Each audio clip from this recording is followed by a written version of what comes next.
काही जण म्हणतात ती राष्ट्रभाषा आहे, पण त्याच्यावर वाद आहे. मला त्या वादात शिरायचं नाही.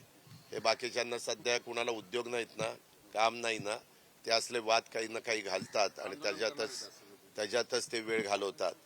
आणि इंग्रजी ही जगात बहुतेक देशामध्ये चालते, त्याच्यामुळं ती पण भाषा आली पाहिजे. अशा तिन्ही भाषेला महत्व आहे, पण शेवटी आपली स्वतःची मातृभाषा तिला नंबर 1चं स्थान आहे. असा एक आरोप होतो की संघाला हिंदी राष्ट्र बनवायचं, हिंदू राष्ट्र नाही, त्यामुळे मग मी सांगितलं ना, आज समोरच्या वेगवेगळ्या राजकीय पक्षांना कुठला मुद्दा राहिलेला नाही. आज खरं तर उन्हाची तीव्रता आहे, उष्माघात त्या ठिकाणी काही लोक जात आहेत, टेम्परेचर खूप वाढलेलं आहे, पाण्याचे साठे बाष्पीभवन मोठ्या प्रमाणावर होत आहे. यंदा हवामान खात्याने नाही, वेगवेगळे जागतिक पातळीवर जे अंदाज व्यक्त केले जातात, जे काही साधारण काय वेदर राहील किंवा पावसाची परिस्थिती काय राहील, त्याच्यामध्ये 103 ते 105% पाऊस राहील. त्याच्यामुळे एक समाधान शेतकरी वर्गामध्ये आहे, परंतु तो पडला पाहिजे, कारण अंदाज तो खरा ठरावा एवढीच आमची पांडुरंगाचरणी प्रार्थना आहे. दादा, नाशिकचे जे दंगल प्रकरणी मवियाच्या काही नेत्यांवर गुन्हे दाखल झाले, कट रचनाने, आणि त्यामध्ये जे कोणी दोषी असतील, आम्ही त्याच्यामध्ये कुठली पार्टी म्हणून त्यांच्यावर केस दाखल करत नाही. ती जर व्यक्ती त्याच्यामध्ये त्याचा समावेश असेल, ती दोषी असेल, तर पोलीस यंत्रणा ती कुठल्या गटाची आहे, तटाची आहे, युतीची आहे का आघाडीची आहे का आणखीन कुठल्या राजकीय पक्षाची आहे, त्याच्याशी आम्हाला काही घेणं देणं नाही.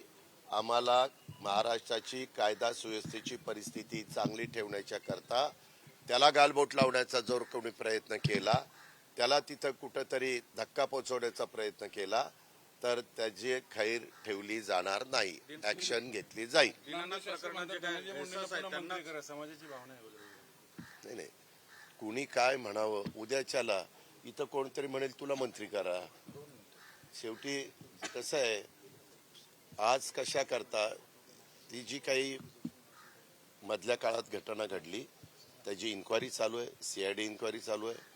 त्याच्यानंतर त्याच्या संदर्भातले पोलिसांची इन्क्वायरी चालू, SIT नेमलेली आहे आणि न्यायाधीशांच्या मार्फत इन्क्वायरी चालू आहे.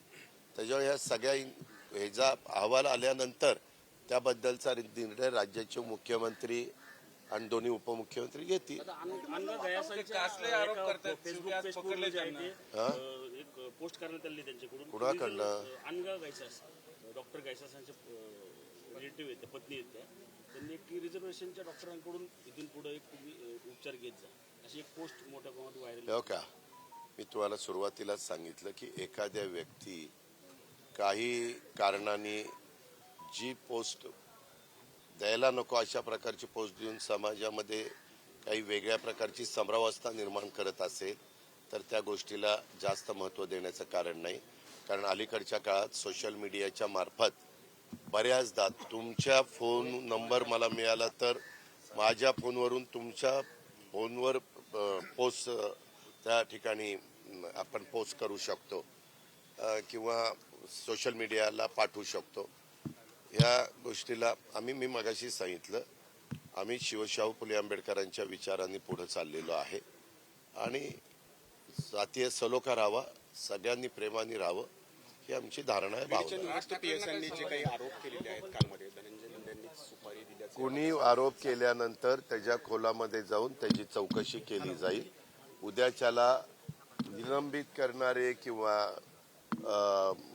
अशी जो व्यक्ती असतात त्यांच्या आरोपाला किती महत्त्व द्यायचं ह्याचाही कुठंतरी विचार जनतेने पण करावा, तुमच्यासारख्या मीडियाने पण करावा.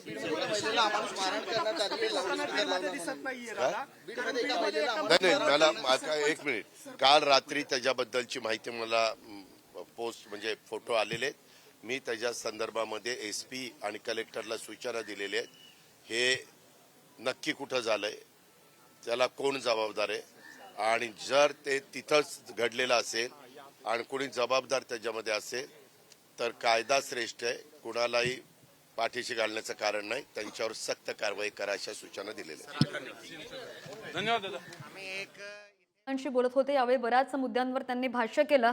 जो हिंदी सक्तीवरून गोंधळ सुरू आहे, वाद सुरू आहे, त्यावर सुद्धा त्यांनी भाष्य केलेलं आहे आणि मराठी भाषेला प्राधान्य प्रथमच असणार असं सुद्धा त्यांनी म्हटलेलं आहे. नाशिक दंगली संदर्भात त्यांनी भाष्य केलंय